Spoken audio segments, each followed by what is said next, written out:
Happy Sunday. Oh, Lord. Happy Sunday. Happy Sunday. Happy Sunday.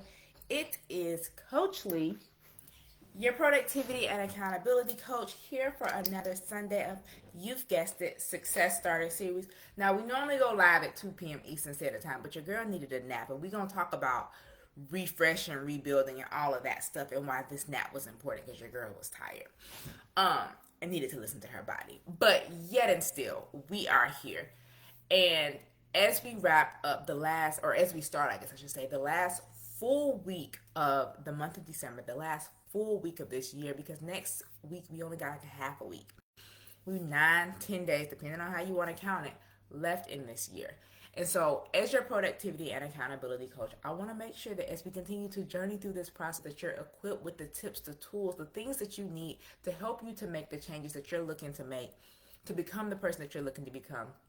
Not only just in this year, because this year ain't over and you can't still not become that person this year, but as we go forward into the next year. Because as your productivity and accountability coach, I'm all about empowering you to help you transform and make the changes in your life to become the person that you're looking to become. Because in helping you to transform and empower you, the goal is to unlock your true potential, to become the person that you're looking to become, to hit your goals, to live the best life, to do all these things while still balancing life, your personal responsibilities, without the overwhelm, without the stress, and while still being able to pour into self, because without self, none of this other stuff matters. And so today, we're going to be kicking off, and we're going to be talking about, we're going to be talking about helping you to reset, refresh, and rebuild. We're talking about crafting your routines for 2025 and crafting routines in general that work for you.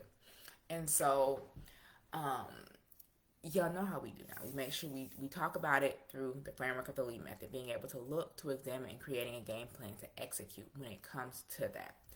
And so when you think about, how do I need to reset myself? Are we talking about having routines, or are we trying to be ritualistic with this thing? Because when it comes to a routine versus a ritual, both can help you, both can serve you, but is one more of your speed than the other? And that obviously requires you to understand that there's a difference.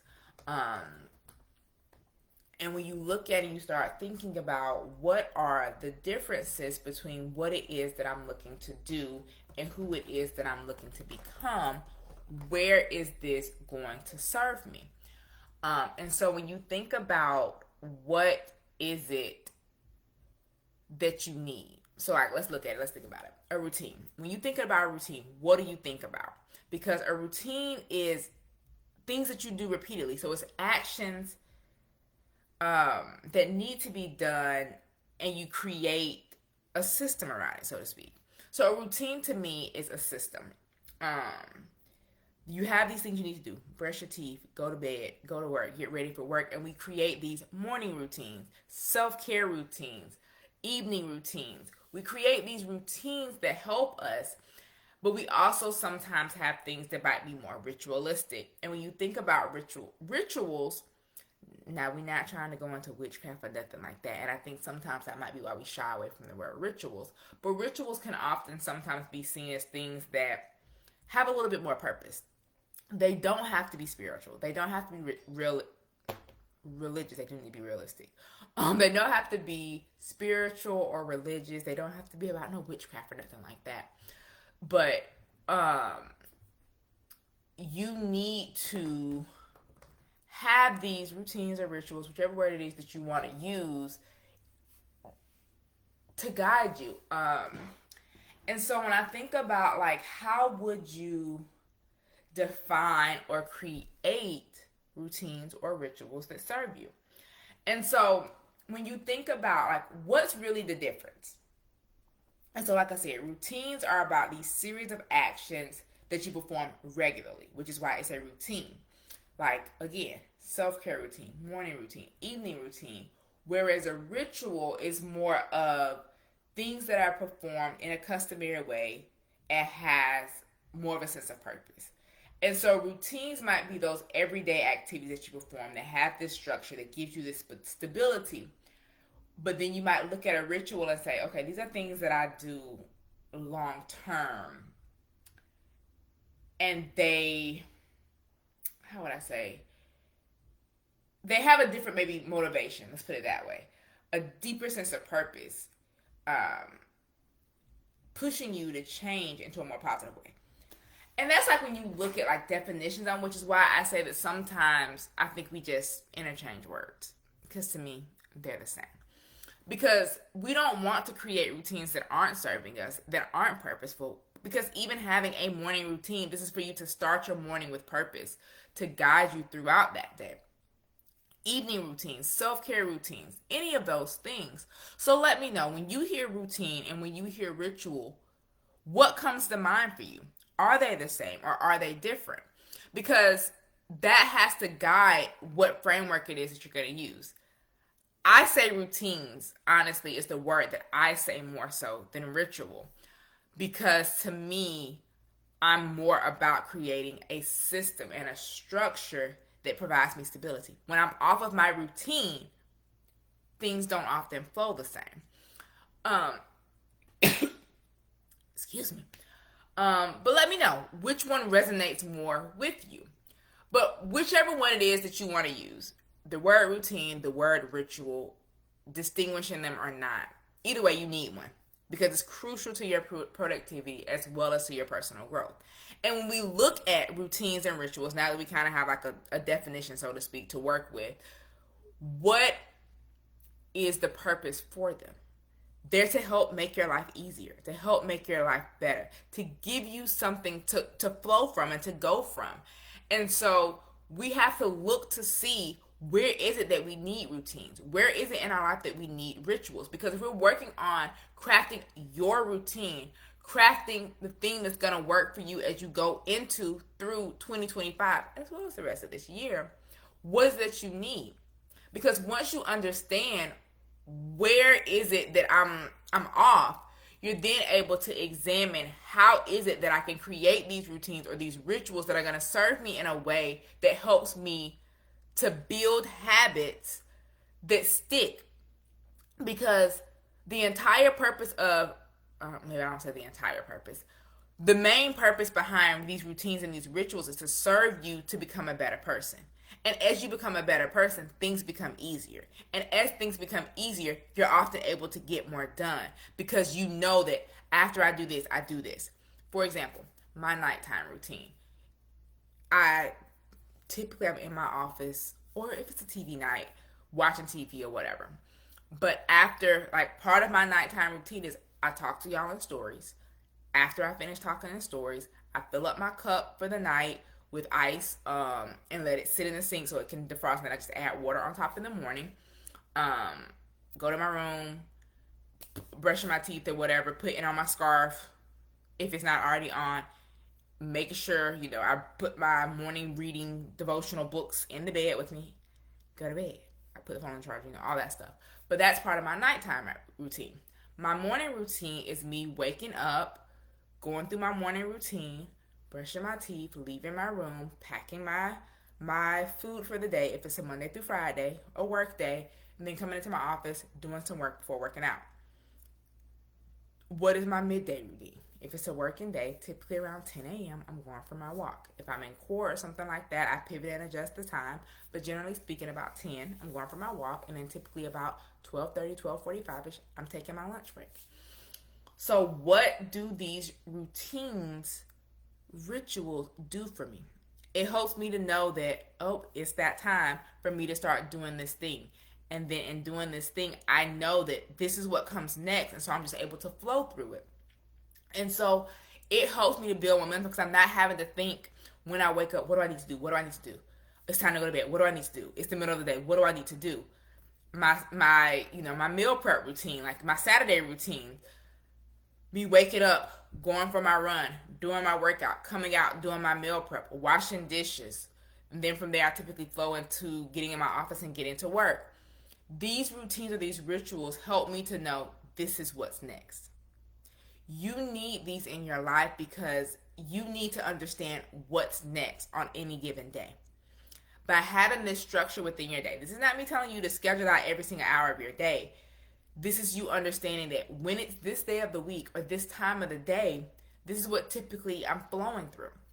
And so it's important for you to start working on and figuring out where do you need these things so that you can start building that momentum to build these habits that are going to stick. Because you don't realize that the more you're trying to think about what it is to do, especially if it's nighttime, the more we go through the day, the less brain power we typically have and the less willpower we typically have, because we've made so many more decisions throughout the earlier part of the day that now we're just like over it. And so understanding that is going to be important. And now I know I just said that building these routines and building these rituals isn't about me time blocking out every hour of your day. It's not. But the third thing that I want to talk about today when it comes to resetting, refreshing, and rebuilding is kind of talking a little bit about time blocking. And so once you understand what routines or rituals do you need, how are they going to best serve me to become the person that I'm able to do, you're going to then be able to execute. And so when I talk about time blocking the day, what I really want to talk about is like energy flow. Because if we're talking about crafting routines that are going to work for you and helping you to be the most productive version of yourself, you need to understand when it is you work best. And so in understanding when it is that you work best, having these different routines are going to be able to, like, let me get through these things because I flow best at this time. Let me do this because I flow best at this time. And so, no, you're not necessarily time blocking out your day. Do so if it works for you, but I know it doesn't work for everyone. But what everyone does have are those times in the day that they work best. Now, it might be, and we've talked about it before, like, are you a morning person? Are you a night owl? What time of the day do you find yourself, like, sharpest and able to focus most? For me, it's typically about 11-ish to 3 o'clock are kind of like my peak times.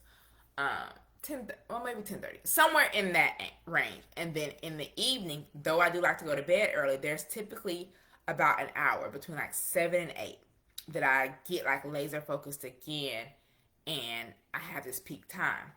And so once you're able to identify your most productive times in the day, and in one-on-one coaching, we really walk through this and dive into this a lot deeper. Generally, what you're asking yourself is, when do I work best?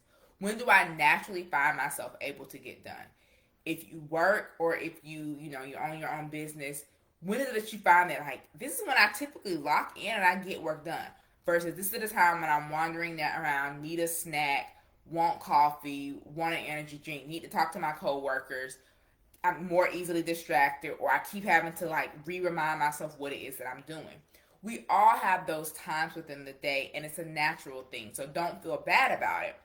But understanding and identifying when it is that you work best is going to help you to have it's going to help you to be able to do your best work, to get more done, and just to be overall more productive, because ultimately that's the goal of what we're talking about. That's the goal of what we're working towards. That's the goal of what we're doing. Because as you take time to reset, i.e., by looking to figure out when is it and what it is that you're doing, when it is that you look to understand what routines do I need, what habits do I need to build, then you're able to like refresh to say, okay, like what do I need to do? What do I need to do? And then utilizing that information to understand when it is that you work best, to create this game plan that's going to help you to get more done, which is going to help you to maximize your most productive times. And so if you're really ready to reset, to refresh, and rebuild routines that work for you in 2025, comment reset. Let's have a conversation. Let's look at what working together one-on-one will do to help you in your planning process to really figure out, so you can kick off the year locked in, ready to go. We can do a productivity strategy session, really dive into this information, create you a routine and a schedule that will work for you in line with your most productive times, and help you to put your best foot forward, to go into 2025 with a bang, to kick things off and to do your best work. So yeah, I want you to be able to understand. We talked a little bit about understanding between routines and rituals, understanding how either and or both are good for you, for productivity, for your personal growth. we talked about how having these routines and rituals are going to be the things that are going to help you to build these small habits to stack, to help you to ultimately have these habits that work, that stick, that work with you. Because in having those habits, you're able to be more productive, especially once you're able to identify those peak times, those peak hours within which you're the most productive, and using that to lock in and focus and become your most productive self in those power hours or in those hours within the day. So do your work. We got 9-10 days left in this year. We need to get ready for 2025. I've been talking about it all month and last month. It's time to really work and do the work. So until next time, guys, it's been Coach Lee, your productivity and accountability coach, here for another Sunday in Success Starter series. Comment, reset for tips. But until next time, Coach Lee is out. Hello.